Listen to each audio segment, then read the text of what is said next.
12 বছর বয়সে বাবা হয় বালককে গ্রেফতার।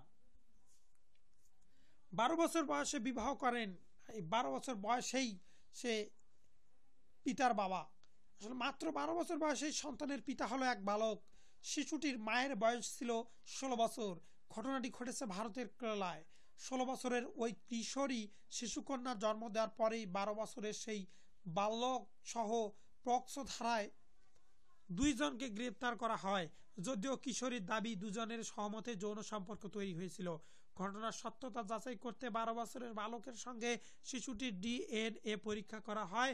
তাতে জানা যায় শিশুটির এই পিতা সে। কেরলের তিরুঅনন্তপুরমের মেডিকেল কলেজের অ্যান্ডোক্রোমোলজির চিকিৎসক পি.কে. জব্বার জানিয়েছেন, অল্প বয়সে বয়ঃসন্ধির কারণেই ওই বালকের প্রজনন ক্ষমতা তৈরি হয়ে গিয়েছে। যদিও পক্সো ধারায় শিশুর অপ্রাপ্তবয়স্ক মা বাবার নামে মামলা দায়ের করা হয়েছে। বিশ্বের এই সাড়া জাগানো খবরগুলো জানার জন্য অবশ্যই আমাদের চ্যানেলটি সাবস্ক্রাইব করে রাখুন। অবশ্যই আপনাদের সামনে আমরা প্রতিনিয়ত টপ নিউজগুলো নিয়ে হাজির হব।